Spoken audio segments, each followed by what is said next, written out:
Nací en Buenos Aires, un 3 de junio de 1770. Mi nombre es Manuel José Joaquín del Corazón de Jesús Belgrano. Pocos me conocen por mi nombre completo, pero muchos por lo que intenté construir en una nación libre y próspera. Mi historia no es solo de batallas y banderas, es la historia de un sueño. Crecí en una familia acomodada, lo que me permitió viajar a España para estudiar. En Salamanca y Valladolid me sumergí en el derecho, la economía política y los idiomas. Pero más que los títulos, lo que me traje de Europa fueron las ideas de la Ilustración, las ideas de libertad, igualdad y fraternidad que estaban cambiando el mundo. Volví a mi tierra con una misión: aplicar ese conocimiento para mejorar la vida de mi gente. Al regresar, fui nombrado secretario del Consulado de Comercio de Buenos Aires.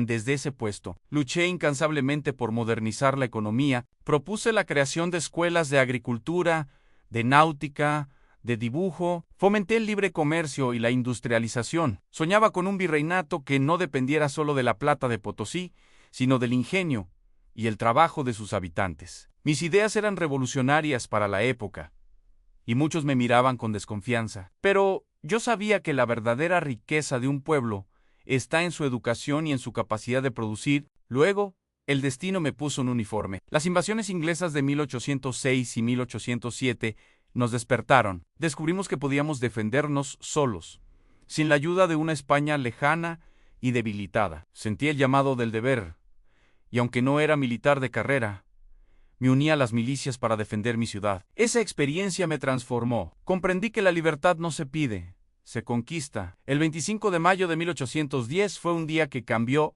todo. La Revolución de Mayo nos puso en el camino de la independencia. Fui vocal en la primera junta de gobierno. De repente, el abogado y economista se vio al mando de ejércitos. Mi primera misión militar fue al Paraguay. No fue una victoria en el campo de batalla, pero sembramos la semilla de la revolución en esas tierras. Aprendí a los golpes, cometiendo errores, pero siempre con el corazón puesto en la causa. Más tarde, me enviaron a la Banda Oriental y luego al norte a tomar el mando del Ejército del Norte, que venía de una derrota devastadora.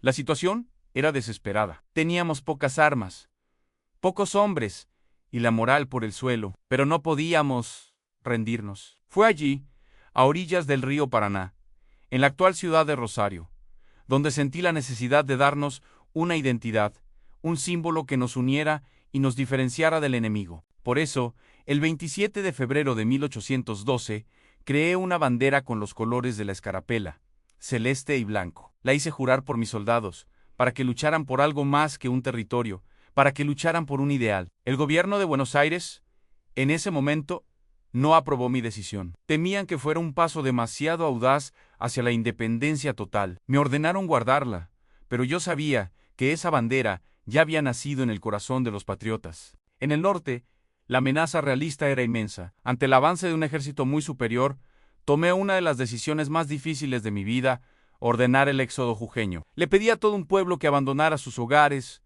que quemara sus cosechas y se llevara su ganado, para no dejarle nada al enemigo. Fue un sacrificio enorme, una muestra de patriotismo que aún hoy me conmueve. Imaginen la escena: a hombres, mujeres, niños, ancianos, caminando cientos de kilómetros, dejando atrás todo lo que tenían, por la simple convicción de ser libres. Con ese pueblo heroico a mis espaldas, enfrentamos al enemigo. Contra todos los pronósticos, obtuvimos 2 victorias fundamentales en Tucumán y en Salta, en Tucumán.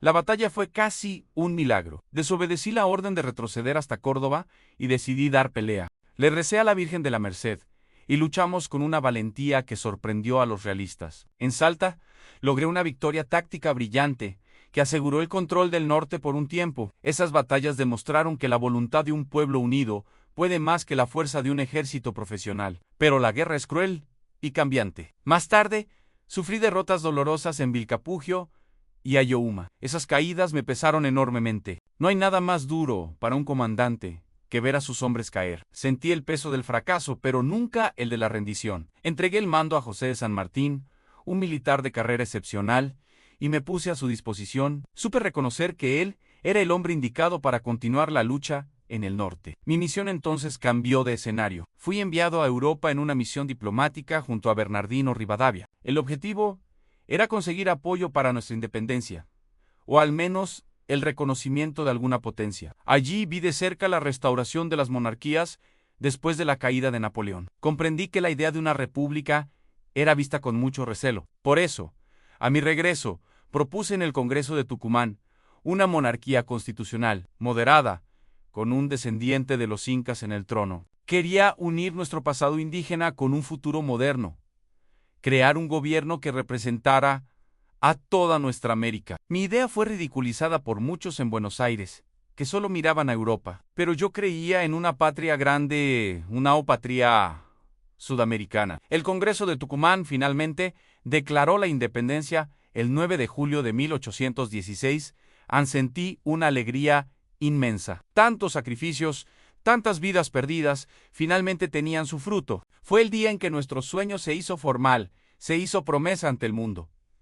Mis últimos años fueron difíciles. La guerra civil entre hermanos me dolía más que cualquier herida de batalla. Luché por la unidad, pero las facciones y los intereses personales eran más fuertes. Volví a comandar el ejército, pero mi salud ya estaba muy deteriorada. Gasté toda mi fortuna personal en la causa de la independencia. El dinero que el Estado me había otorgado como premio por mis victorias, lo doné para construir 4 escuelas en el norte. Escuelas que lamentablemente tardaron décadas en hacerse realidad. Morí el 20 de junio de 1820, en la más absoluta pobreza, en la misma casa que me vio nacer. Ese día, Buenos Aires estaba sumida en la anarquía. Hubo 3 gobernadores en una misma jornada.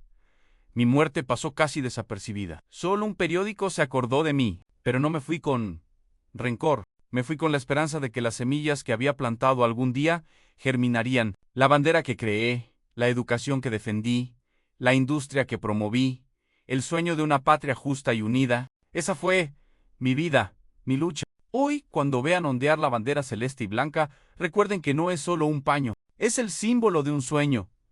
El sueño de un abogado que se hizo general, de un hombre que amó a su patria hasta el último aliento. El sueño de una Argentina libre, educada y soberana. Muchas gracias por acompañarme en este recorrido. Si quieren conocer más historias como esta, no olviden suscribirse y seguir nuestro canal. Hasta la próxima.